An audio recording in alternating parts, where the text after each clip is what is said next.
जब भी भारत की बात होती है, जब भी इंडिया की बात होती है, आई थिंक कहीं ना कहीं से वो एक एनर्जी आ जाती है. And I think my love for the country shows and it's always shown, B it in sport, B it in anything. And that is why this opportunity means a lot. और महादेव की जब बात करते हैं तो वो एक्स्ट्रा स्पेशल हो जाता है. But it also shows talks to you about the culture of the people of the country, what the Sanatan Dharma is all about.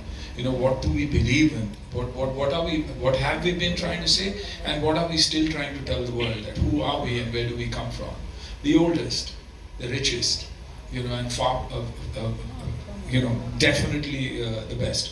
Like I said, always is dharma, seva, and karma, and that's all we believe in. That's what this film is about. Thank you so much, sir. Hello everyone, this is Diksha from Filmy Gyan. Love the trailer, everything was amazing. Akanksha, you look beautiful. My first question is to you. Your journey from music videos to here, a movie like Kesari Veer, how was the preparation? कैसा था सब कुछ? I think मैं आ गई थी अकेली and I was not used to handling everything on my own.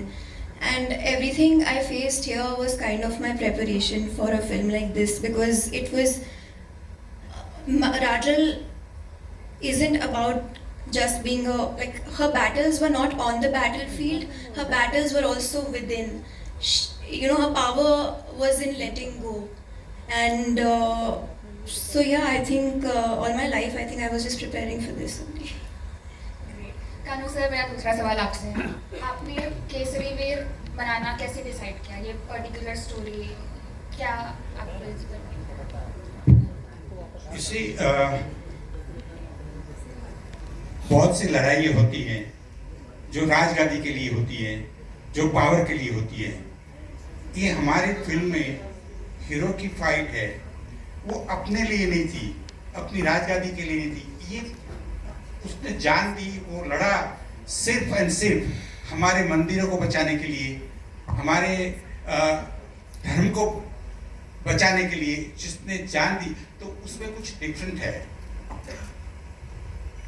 Actually, let me answer that. Kandu sir, I don't think he wants to explain it the way why he made the film. When I first heard the film, I sat down with Kandu sir. We spent some time together. This was even before any of us agreed. He didn't agree to cast me, or I didn't say yes to the film at that point. I asked Kandu sir, so why are you making this film? He said, सूरज, मैं मेरी wife के साथ हमेशा बैठ के बॉलीवुड फिल्में देखता था या गुजराती फिल्में देखता था. And she always used to tell me, क्या फिल्में देख रहे हो आप, ये क्यों देख रहे हो आप, ये मतलब बकवास फिल्में हैं. ओके. एंड ही सेड, एक दिन मैं गुजराती फिल्म देख रहा था हमीरजी गोहिल पे. There is one film made in Gujarat on the same subject. And his wife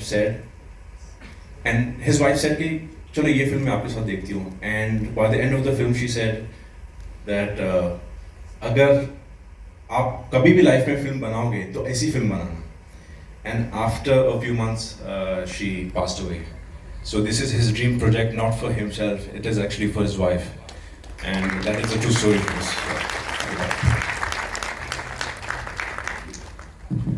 I think that is why everyone actually agreed to really support this film, is only because of Kanu sir's dreams. Suraj and Anna यहाँ पे on your left यहाँ पे. This is Simran Singh here from DNA. बहुत स्वागत आप. Congratulations, बहुत स्वागत आपका. Trailer looks fantastic. पहला सवाल सूरज मेरा आपसे. It's been so long कि हम आपको पर्दे पे नहीं देखा. What's the reason behind this absence? Life. Many things I had to clear from my life. Of course, everyone knows about it. There's nothing, no hiding behind it. And my mother says good things take time. So, and I was waiting for the right film, and I don't think I could have ever gotten a better film than this to, let me say, come back. मेरा सवाल आपसे कि आपने खुद कहा कि जो ये आपका character it's an extension to border मैं हूं ना. अभी आप अगर सोशल मीडिया देखें तो there is this one thing that has been happening. Netizens जो आपका राघवन जो कैरेक्टर था मैं हूं ना से, they are resharing it and saying कि राघवन विलन नहीं था. जिस तरीके से पहलगाम में भी जो हुआ है जो ना, देश से प्यार करता हो कभी विलन हो ही नहीं सकता। देश से बढ़कर मेरे लिए कुछ नहीं है। I'm not just saying it, but even in sport या कहीं भी हो, जब मेरी देश की बात आती है तो I think I'm a different human being altogether. And that is what ये इसीलिए मैं कहता हूँ ये एक एक्सटेंशन है, शायद मेरी जिंदगी का ही एक एक्सटेंशन है ये। और I've never you know मैं कभी डरा नहीं हूँ।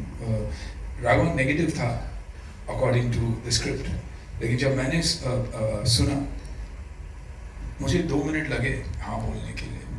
And I still remember Farah telling me कि you know अच्छे सुन के डर जाते ही और you're negative। ऐसे मैं नेगेटिव कैसे हूँ? दुश्मन हमारा हमेशा वही रहेगा।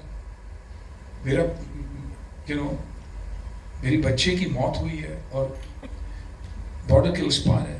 मैं बस चाहता हूँ कि मेरा बच्चे की बॉडी मुझे वापस दे दे, और वो देने के लिए तैयार नहीं थे, तो दुश्मनी डबल ही हो जाएगी ना। तो मैं किस एंगल से नेगेटिव था? देव के पॉइंट ऑफ व्यू से भी मुझे अवार्ड मिला था कि धड़कन में कि ये नेगेटिव है, लेकिन एक इंसान जब अपनी गर्लफ्रेंड से इतना प्यार करता है वो नेगेटिव हो कैसे सकता? So you know I always look at my characters that way. Venkata ji एक इम्पॉर्टेंट कैरेक्टर इस फिल्म के, एक बहुत ही इम्पॉर्टेंट कैरेक्टर है, you know, who's absolutely in love with his daughter and she means the world to him। और जब आप कहानी देखोगे आप समझोगे कि ये प्रेम कहानी कैसी प्रेम कहानी है, ये बहुत ही अलग प्रेम कहानी है। जब पिता को समझ में ही नहीं आता इनिशियली कि बेटी तू करने क्या जा रही है, पर शी सेज नहीं पापा यही चाहिए मुझे, और उसमें भी एक रिलेशनशिप है। तो आई थिंक बहुत खूबसूरत कहानी है ये, और इसीलिए हमने बनाई। और आप अगर कास्ट वैसे देखने जाओ तो बॉक्स ऑफिस के पॉइंट ऑफ व्यू से बोलेगा खरीदेगा कौन ये film? So you know when a studio like Panorama comes on board, sees the film and says नहीं हमें इसे डिस्ट्रीब्यूट करना है, you somewhere down the line think कि लोग चाहते भी है कि अच्छी फिल्में बने, you know, and I know it's going to be a struggle for us, you know, to get the people to come into the theaters, believe in us, but I think what they will believe is the story, is the script, and that's why. Prince, मेरा सवाल आपसे है, जो सोमनाथ है वो बहुत बड़ा subject है, उसको 2.5 घंटे में समेटना आसान बात नहीं है। और सबसे बड़ी बात है कि जो जितने भी इतिहासकार हमारे रहे हैं उनके बहुत डिफरेंट इसमें व्यूज रहे। तो रिसर्च वर्क और जब आप फिल्म बना रहे थे तो सिनेमैटिक लिबर्टीज लेने में आपको कितनी डिफिकल्टी आई या बहुत सहज था? 2.5 घंटे में इतना बड़ा सब्जेक्ट, शायद 17 बार इसमें आक्रमण हुआ है सोमनाथ के मंदिर में, तो वो कितना डिफिकल्ट या इजी था आपके लिए? 2.5 घंटे में इस फिल्म को दिखाना मेरे लिए बहुत बड़ा टास्क था फ्रैंकली, क्योंकि ये स्टोरी हमीर जी गोयल की है, लेकिन हमीर जी गोयल के साथ और बहुत लोग जुड़े हैं इस सब्जेक्ट से। वेगड़ा है, राजल है, चारू निदम्बा है, और भी बहुत सारे ब्यूटीफुल कैरेक्टर्स जो इस पूरी स्टोरी से जुड़े हैं, और हर एक कैरेक्टर की अपनी एक स्टोरी है बैकग्राउंड में।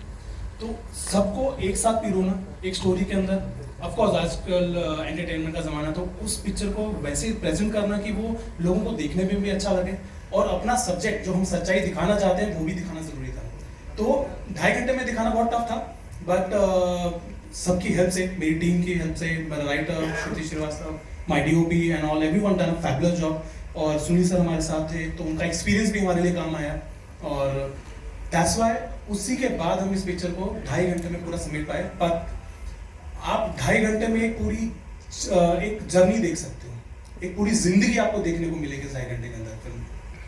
सुनील सर आपके सामने है Amit, second row here Amit from Dainik Bhaskar. या मैं सॉरी सर, हमारी इंडस्ट्री को मतलब 100 साल हो गए फिल्म इंडस्ट्री को, और आप भी कई सालों से इस इंडस्ट्री में समझ नहीं हुए हैं, इतना भी बूढ़ा नहीं, आपका नहीं है मजाक कर रहा हूं। ठीक है, और आप भी कई सालों से हैं मतलब इस इंडस्ट्री में। इस तरह के सब्जेक्ट्स क्यों नहीं 20 साल पहले 30 साल पहले सोचे जाते थे?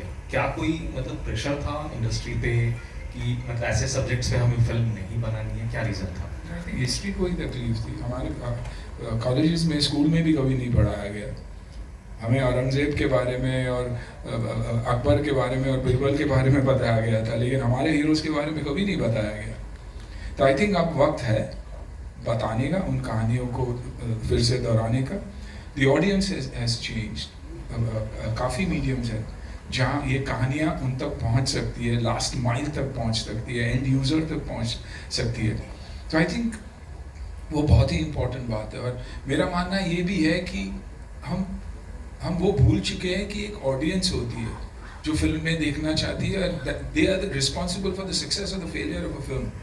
हम फाइनेंशियल टेबल पे जब सक्सेस हो जाती है फिल्म, हम समझ लेते हैं कि it's a successful script, but no, unfortunately 5, 2, 3, 4 साल से हम ये देखते आ रहे हैं।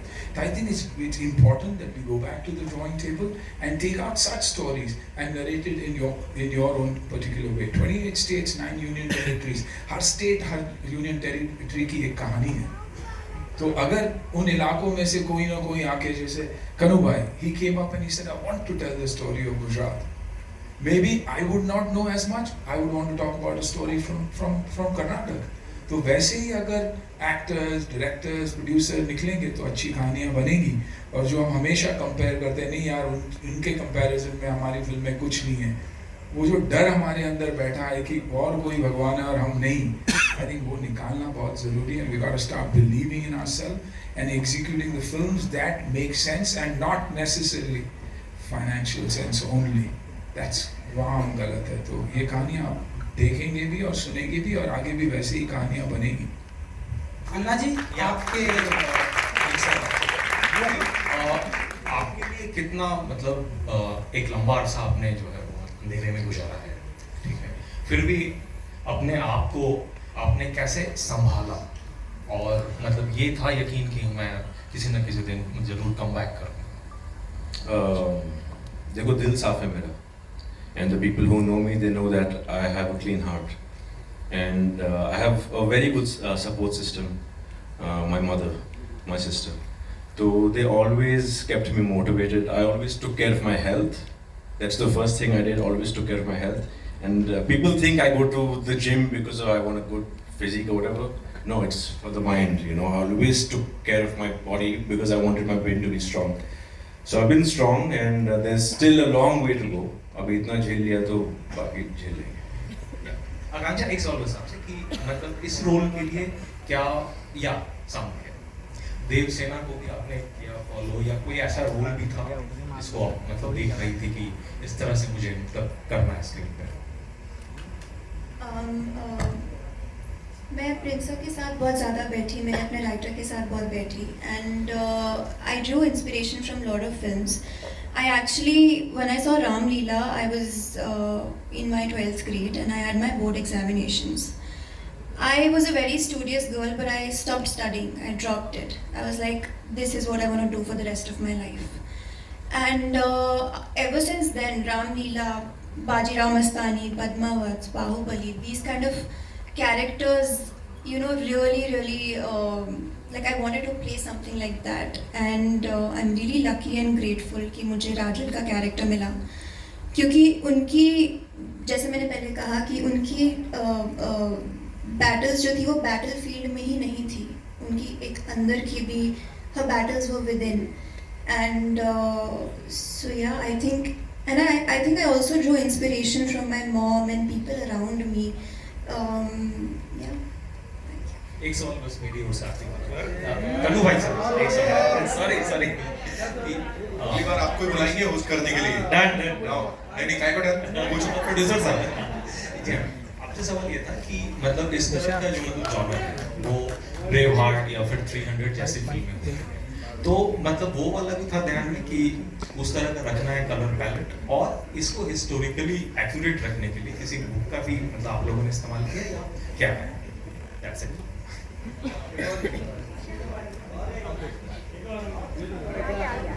Ajit Anna ji, Arun sir, please just completely answer the sir, please wait. But I like the subject, and I got a right director who brought these things on the screen. So thank you sir. जी अरुण जी। अन्ना जी, जैसा कि आपने भी starting में बताया and हम सभी जानते हैं कि भारत देश को इतनी तादाद में लोगों ने लूटा है। पहले मुगल आए ना, अंग्रेज आए, उसके बाद और कई सारे लोग आए, लेकिन फिर भी आज भारत जो है वर्ल्ड की लार्जेस्ट इकोनॉमी में 3rd नंबर पर बनने जा रहा है। तो ये वो क्या रीज़न है, एंड जिन्होंने लूटा वो देश आज दिवालिया घोषित हो रहे हैं, तो ये वो क्या रीज़न है कि आज भारत वर्ल्ड लार्जेस्ट नंबर पे खड़ा है? संस्कृति, हमारा कल्चर, हमारी फेथ, हमारे भगवानों में, हमारे मंदिरों में, हमारे रिलेशनशिप्स में, आज भी माँ बाबा बच्चे हम वो फैमिली, वो वैल्यूज़ में बहुत मानते हैं। और जब भी आप उन वैल्यूज़ को पकड़ के रखोगे, कभी आप गलत हो ही नहीं सकते, जा ही नहीं सकते। आई थिंक वो अलग ही ताकत है। आई थिंक वही है भारत की ब्यूटी और वही है भारत की खूबी, और हमेशा वैसे ही रहेगा। कनु जी, आपका बहुत बहुत धन्यवाद। मैं सोमनाथ गया हूँ, जो आपने बताया कि मंदिर के ठीक सामने लेफ्ट में उनकी मूर्ति है। आई होप कि आप बहुत ही अच्छा काम करेंगे, एंड आई थिंक हर हिंदुस्तानियों को जाना चाहिए वहाँ पर। Thank you so much. Arun sir, thank you so much.